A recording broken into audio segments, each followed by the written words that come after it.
बच्चों, मैं कीर्ति पांडे आज आपको कक्षा 10 की सामाजिक विज्ञान विषय की जो बुक है आपकी इतिहास की, उसके भारत में राष्ट्रवाद, इसके अगले भाग को समझाने जा रही हूँ। कल हमने पढ़ा था कि सविनय अवज्ञा आंदोलन जब शुरू हुआ था, दांडी मार्च शुरू हुआ था, तो उससे पहले जो घटनाएं घटी थी उसके बारे में हमने पढ़ा था। और आज हम दांडी मार्च और कुछ घटनाएं सविनय अवज्ञा आंदोलन के दौरान की पढ़ेंगे। दांडी मार्च है ना, दांडी यात्रा भी कहते हैं। अब जो है आपने कल पढ़ा था, आपको समझाया था कि गांधी जी ने इरविन को पत्र लिखा था और तो वो 11 मांगे प्रस्तुत की थी, तो वो 11 मांगे इरविन ने नहीं मानी थी, तो गांधी जी ने फिर दांडी यात्रा शुरू कर दी। गांधी जी अपने 78 स्वयं सेवकों के साथ दांडी नामक स्थान पर यात्रा उन्होंने आरंभ कर दी और यह यात्रा साबरमती आश्रम से 240 किलोमीटर दूर दांडी नामक स्थान, जो कि गुजरात के तटीय कस्बा है एक, और वहां जाकर समाप्त हुई। गांधी जी ने 24 दिनों तक हर रोज लगभग 10 मील का सफर तय किया। गांधी जी रास्ते में लोगों को शांतिपूर्वक समझाते थे कि अंग्रेजी कानून न माने, अंग्रेजी कानूनों को वे न माने, इसकी उन्हें शांतिपूर्वक, इसके लिए उन्हें सलाह देते थे। ठीक है, शांतिपूर्वक अंग्रेजी कानून न मानने को कहते थे। अब 6 अप्रैल 1930 को वे दांडी पहुंचे और उन्होंने समुद्र का पानी उबालकर नमक बनाना आरंभ कर दिया। यह अंग्रेजी कानून का उल्लंघन था। क्यों? क्योंकि आपको कल बताया था कि भारतीय अंग्रेजों, ये भारतीय अंग्रेज कहते थे कि यह जो नमक है इस पर पूरा हमारा अधिकार है, अंग्रेजों का अधिकार है, ऐसे कहते थे, और उसको कोई भी भारतीय हाथ भी नहीं लगाएगा। जबकि इन्होंने समुद्र से का पानी को उबाला और उसका फिर नमक बनाया। देश के विभिन्न भागों में नमक कानून तोड़ा गया। सरकारी नमक कारखाने के सामने प्रदर्शन किए गए और सविनय अवज्ञा आंदोलन ने तेज गति पकड़ ली। आंदोलन फैला तो विदेशी वस्त्रों की होली जलाई गई, शराब की दुकानों की पिकेटिंग की गई। पिकेटिंग जैसा कि आपको पता है, फिर भी बता रही हूं मैं, पिकेटिंग का मतलब है कि प्रदर्शन या विरोध का यह एक स्वरूप है जिसमें लोग किसी दुकान, फैक्ट्री या दफ्तर के भीतर जाने का रास्ता रोक लेते हैं, कोई उसके अंदर नहीं जा सकता।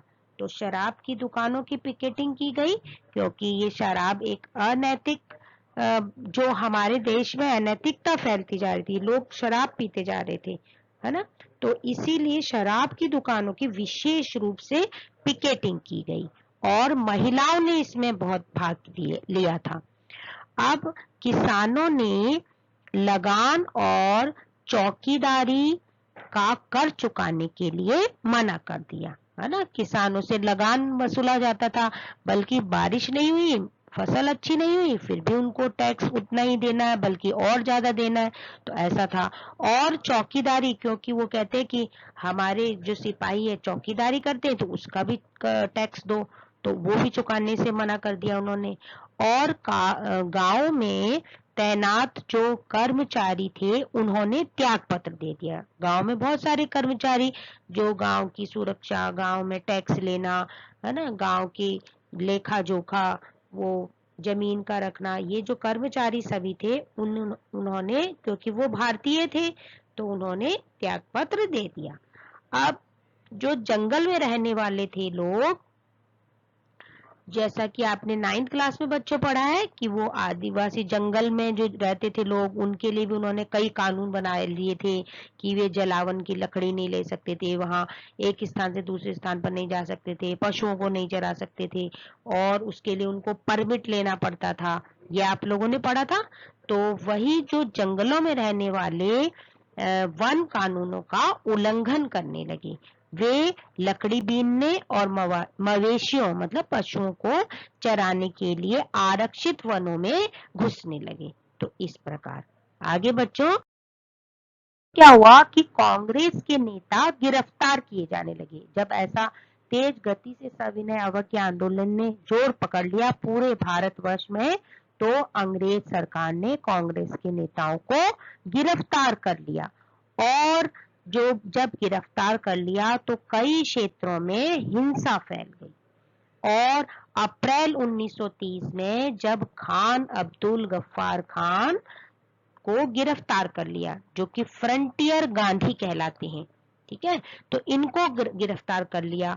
और जो है कांग्रेस के वरिष्ठ जो सदस्यों में से एक थे और गांधी जी के परम मित्र थे वे, और जो है ये इनको गिरफ्तार कर लिया। जनता फिर सड़कों पर आ गई, गांधी जी को भी गिरफ्तार कर लिया और जनता जो है आग बबूले हो गई इस पर। तो और उनके साथ गांधी जी को तो किया ही गिरफ्तार, उनके साथ लगभग 1 लाख लोगों को भी गिरफ्तार कर लिया। स्त्री पुरुष बच्चों को बहुत मारा पीटा गया। अंग्रेज सरकार ने बड़ी संख्या में भारतीयों का दमन किया। तो इस प्रकार जो है अंग्रेजों का दमन शुरू हो गया सविनय अवज्ञा आंदोलन का विरोध करने के लिए। अब गांधी जी ने, क्योंकि बहुत सारे लोग मारे जा रहे थे, छोटे बच्चे, स्त्रियां, पुरुष, है ना, तो इसीलिए गांधी जी ने इस आंदोलन को वापस ले लिया। कौन से आंदोलन को? सविनय अवज्ञा आंदोलन को। अब क्या हुआ, क्यों लिया? क्योंकि गांधी जी और इरविन के बीच एक समझौता हुआ, है ना। 5 मार्च 1931 के दिन गांधी जी और इरविन के बीच समझौता हुआ, जिसमें क्या हुआ कि कांग्रेस ने कैदियों को मुक्त कर दी। सॉरी, सरकार जो थी अंग्रेज सरकार, उन्होंने जो कैदी थे, है ना, जो कांग्रेस के नेता और अन्य पार्टियों के जो भी थे लोग, उनको कैद कर रखा था, उनको मुक्त कर दिया सरकार ने। और गांधी जी, इसके बदले में गांधी जी दूसरे गोलमेज सम्मेलन में जाने के लिए राजी हो गए, जो कि आपको पिछले बताया था ना कि इरविन ने कहा था कि गोलमेज सम्मेलन करेंगे सविनय। वो जब आपको पता, साइमन कमीशन जब फेल हो गया था, तो उन्होंने फिर गोलमेज सम्मेलन आयोजित करने के लिए कहा। तो पहले गोलमेज सम्मेलन में गांधी जी नहीं गए थे। अब जो है दूसरा गोलमेज सम्मेलन हुआ तो गांधी जी फिर राजी हो गए। क्यों? क्योंकि उसके बदले में उन्होंने इतने सारे कैदियों को मुक्त कर दिया था। तो गांधी जी फिर दूसरे गोलमेज में सम्मेलन में भाग लेने के लिए दिसंबर 1931 को गांधी जी लंदन गए थे। लंदन में हुए थे ये तीनों ही गोलमेज सम्मेलन, भारत में नहीं हुए थे। तो इसलिए जो है लंदन गए गांधी जी। अब यह वार्ता मध्य में ही टूट गई।